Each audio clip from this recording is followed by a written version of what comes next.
Hello students, welcome to BBBN online classes, and we were discussing about the silk and silk moth. Here there are some activities given. In activity 3.5 you have to collect the silk cloths of various types and paste them in your scrapbook. वैसे तो silk जो हैं वो generally घरों में नहीं मिलते हैं और जो प्योर सिल्क होता है that is the more expensive, so ये भी बहुत जल्दी से अवेलेबल नहीं होता है। फिर भी आप अपनी मम्मा, आंट या नाना, नानी, दादी इनसे अगर आप पूछते हैं तो वो अपने जो उनके पास में फैब्रिक होता है सिल्क से बना हुआ वो अवेलेबल है, तो आप उनको टच करके देखिए और उनको आपको क्या नॉलेज गेन करनी है कि वो किस तरीके से सॉफ्ट है, कौन सा सिल्क जो होता है वो मोर सॉफ्ट है या कोर्स है, ये आपको इस एक्टिविटी में करना है। Next, here activity 3.6 is given. In this activity इसमें आपको क्या करना है, take an artificial silk thread and pure silk thread, burn this threads carefully, did you notice any difference in the smell while burning. यहाँ पर आपको अलग अलग सिल्क थ्रेड लेने हैं और प्योर सिल्क थ्रेड भी लेना और उसे बर्न करके आपको उसको स्मेल करके देखना है और साथ साथ में इसको हमें कंपेयर करना है एक वुलन फाइबर के साथ को बर्न करके भी। इट मीन्स आपको ये फाइंड करना है कि प्योर और जो आर्टिफिशियल सिल्क होते हैं या वूल जो होती है उनको हम बर्न करते हैं तो उनमें किस तरीके की स्मेल आती है। हालांकि ये प्रैक्टिकल या एक्टिविटी हमें करके नहीं देखनी है, बट यहाँ पर इनकी स्मेल जो होगी वो अलग अलग होगी। जो सिंथेटिक सिल्क होगा वो प्लास्टिक के जैसे धुआं करेगा और ज़्यादा स्मेल जो है प्लास्टिक जलने जैसी जो है स्मेल हमें देगा, जबकि प्योर सिल्क और जो वूल होती है वो इतना जो है जो बोलते हैं प्लास्टिक के जैसी स्मेल नहीं देता है। नेक्स्ट जो एक्टिविटी है 3.7, इसमें ये एक्टिविटी आप कर सकते हो अपनी एक्टिविटी के अंदर।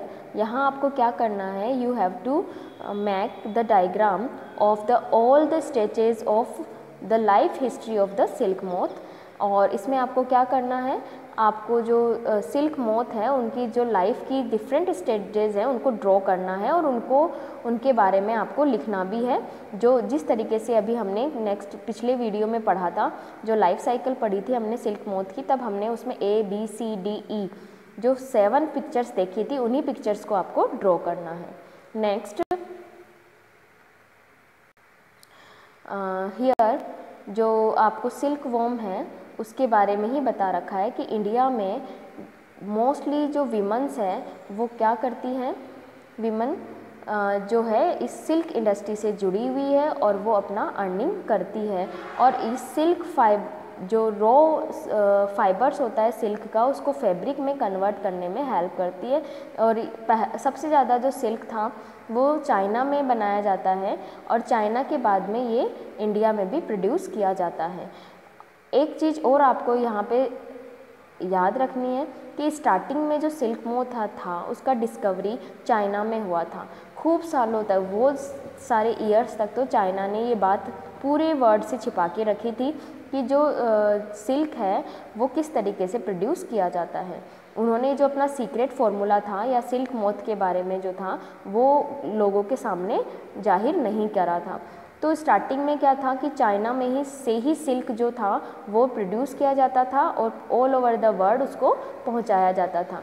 धीरे धीरे जैसे जैसे सिल्क मोथ के बारे में दूसरी कंट्रीज़ को पता चला तो वहाँ भी सिल्क मोथ का जो है वो रेयरिंग करने लगे सिल्क वॉर्म्स को और उनसे फाइबर्स को गेन करने लगे।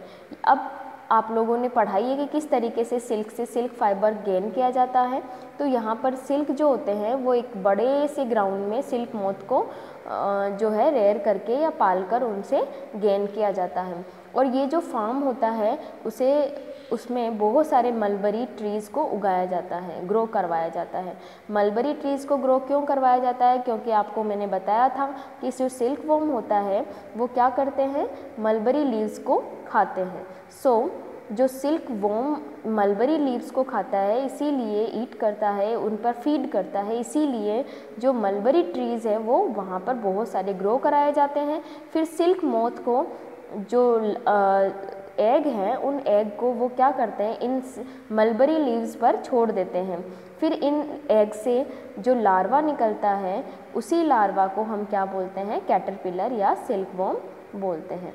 ठीक है, अब ये कैटरपिलर या सिल्कवॉर्म क्या करता है, आप लोगों को ये भी आपने पढ़ा था कि ये अपने बॉडी से एक प्रोटीन से बना हुआ फाइबर सिक्रेट करता है, जो उसके पूरे बॉडी के चारों तरफ क्या हो जाता है, स्पन हो जाता है या लपट जाता है।